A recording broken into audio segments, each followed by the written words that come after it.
दोस्तों, पहले से ही भारतीय जनता पार्टी और खासकर मोदी जी राम मंदिर की प्राण प्रतिष्ठा को लेकर घिरे हुए हैं। साधु संतों से लेकर शंकराचार्य इस पर नाराज नजर आ रहे हैं।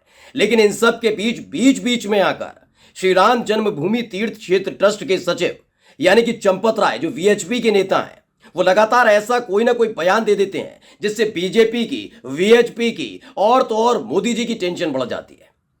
आज मैं उनका एक ऐसा बयान सुनाने जा रहा हूं जिसके बाद यकीन मानकर चलिए, साधु संतों का गुस्सा 7वें आसमान पर पहुंच जाएगा, शंकराचार्य का गुस्सा 7वें आसमान पर पहुंच जाएगा। और जो हिंदू जनता कल तक ये कह रही थी कि राम मंदिर की प्राण प्रतिष्ठा को लेकर फैसला जो बीजेपी, वीएचपी और तो और मोदी जी ने लिया वो सही है, वो भी नाराज हो सकती है।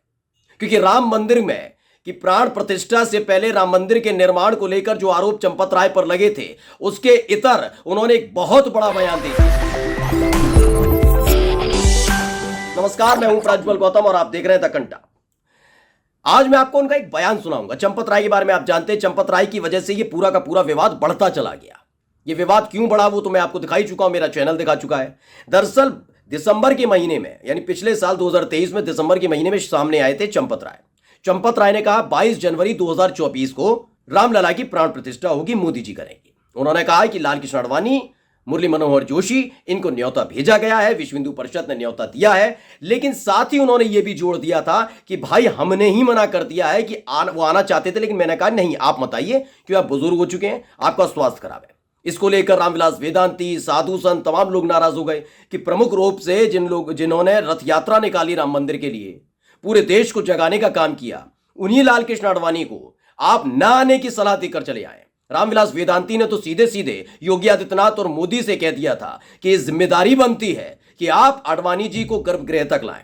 रामविलास वेदांती के इस बयान का, इस डिमांड का, इस चेतावनी का असर भी पड़ा और लाल कृष्ण आडवाणी आ रहे हैं। चलिए, ये खबर तो रही यहां तक, लेकिन चंपत राय ने एक नया बयान दे दिया है। आप पहले देखिए, सुनिए, फिर मैं समझाता हूं। 1000 गुलाब के फूल चांदी के, श्रद्धा है, श्रद्धा काय की श्रद्धा, मैं क्या करूं, श्रद्धा चांदी के फूल हैं 1000 जी। तो मैं क्या बेचूं? नहीं। फिर क्या करूं? दरअसल पीयूष राय हैं, उन्होंने इसे ट्वीट किया है। उन्होंने बताया कि कुछ लोग आए थे, कन्नौज से आए थे इत्र लेकर। आप देख भी रहे होंगे, वीडियो में आप देख रहे हैं, चंपत राय के साथ कुछ लोग इधर उधर खड़े हुए हैं। ये सब इत्र व्यापारी हैं। इन्होंने खास तौर पर एक इत्र तैयार किया है राम मंदिर के लिए, राम मंदिर की प्राण प्रतिष्ठा वाले दिन इसका इस्तेमाल हो, इसके लिए। भाई सबकी अपनी आस्था है, कोई दान दे रहा है, कोई कुछ कर रहा है, कोई कुछ कर रहा है, इस तमाम पूरा देश लगा हुआ है। ये मानना, जो लोग कह रहे हैं कि राम मंदिर से हिंदू विरोधी, राम विरोधी, भगवान विरोधी, ये नहीं है। तथ्यात्मक तौर पर बीजेपी बात करने से बचती नजर आ रही है, मोदी जी बात करते हुए बचते नजर आ रहे हैं। उनका सबका ये कहना है कि इसकी पॉलिटिसाइज ना हो, ये राजनीतिकरण नहीं होना चाहिए, अधूरे राम मंदिर का प्राण प्रतिष्ठा नहीं होनी चाहिए, उनका कहना है। और वो अलग अलग तथ्य भी दे रहे हैं, तर्क भी दे रहे हैं, वो आखिर में जाकर बताऊंगा। लेकिन शुरुआत अभी चंपत राय जी के बयान से मैंने की है। तो ये लोग लेकर आए थे। अब चंपत राय खुद बता रहे हैं कि इतने चांदी के कमल हैं, इनका क्या करूं, बेच दूं? चलिए, ये मजाक में बात चल रही थी। उन्होंने खुद ही स्वीकारा है कि जो अयोध्या के अंदर बना है उनका अस्थायी निवास, मान लीजिए, उसमें तकरीबन करोड़ों रुपए लग गए गेट बनाने, क्योंकि सोने का गेट बना है।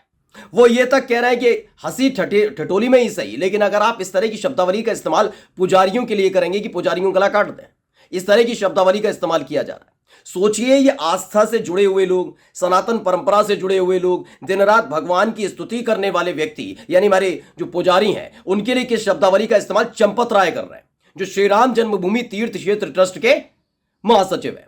और इसी बात को लेकर नाराजगी शंकराचार्यों की थी। वो तो साफ तौर पर कहते हैं कि ये ऐसे व्यक्ति हैं चंपत राय जो घोटाले में, जिन पर भ्रष्टाचार का आरोप लग चुका है। वो बात अलग है कि इस पूरे मामले को दबा दिया गया। मैं इस मामले को जरूर इस दौर में दिखाना चाहूंगा कि किस तरीके से करोड़ों का खेल करने की बात खुद कह रहे हैं, मैंने नहीं कहा, चंपत राय ने खुद बताया। सोने का गेट बनवा लिया गया, मंदिर के लिए नहीं कह रहे हैं वो, ये खुद बता रहे हैं कि यहां वो रहते, सोने का गेट बनाया। बताइए, ये खबर आपको बता दूं 2021 की खबर है, ये नवभारत टाइम्स ने छापी है, उसको पढ़ना बहुत ज्यादा जरूरी है। इसमें पूर्व मंत्री पवन पांडे, जो समाजवादी पार्टी के नेता भी, उन्होंने भी आरोप लगाए थे और कहा था कि 10 मिनट पहले 2 करोड़ में जमीन का बैनामा हुआ और उसी दिन फिर 18.5 करोड़ में एग्रीमेंट हुआ। एग्रीमेंट और बैनामा दोनों में ही ट्रस्टी अनिल मिश्रा और मेयर ऋषिकेश उपाध्याय, जो बीजेपी के नेता हैं, वो गवाह हैं। जिस जमीन को 2 करोड़ में खरीदा गया, उसी जमीन का 10 मिनट बाद 18.5 करोड़ में एग्रीमेंट क्यों हुआ? 5 मिनट में ही 2 करोड़ की जमीन 18.5 करोड़ की हुई। जमीन की कीमत कैसे बढ़ी? ये तब आरोप लगा था। ये बताते रहे थे, इन्होंने अलग अलग बयान भी दिए थे। देखिए GW के नाम से भी है एक, उन्होंने भी बताया है राम मंदिर ट्रस्ट पर घोटाले का आरोप, अयोध्या में जमीन का एक टुकड़ा 2 करोड़ रुपयों में बिका और 10 मिनट बाद राम मंदिर ट्रस्ट ने उसे 18.5 करोड़ में खरीद लिया। ट्रस्ट और उसके सचिव चंपत राय पर भ्रष्टाचार के आरोप लग रहे हैं। उस दौरान जब आरोप लगे थे तो चंपत राय ने बड़ा भावुक बयान दिया था, जो केवल और केवल अंधभक्त समझ सकते हैं या फिर नाथूराम गोडसे के पूजक समझ सकते हैं। उन्होंने तो कहा कि हम पर तो महात्मा गांधी की हत्या के भी आरोप लगे। उस वक्त ऐसी ऐसी बातें करके इन्होंने बात गोलमोल करने की कोशिश की, और उसके बाद तो आप जानते हैं इस देश के अंदर इतने मुद्दे हैं कि उलझाने की कोशिश की जाए तो उलझा दिया जाता है। मैं सबसे बड़ी कमजोरी इस देश के अंदर विपक्ष की भी मानता हूं कि जैसे ही बीजेपी इस अपने मुद्दे को छिपाने के लिए और दबाने के लिए कोई दूसरा मुद्दा उठाती है, वो उसमें उलझ जाते हैं, वो वाला मुद्दा दब जाता है। जैसे संविधान में हेरफेर की बात उठाई गई थी, नई संसद की नई इमारत में, आपको याद होगा सेक्युलर शब्द को हटा दिया गया।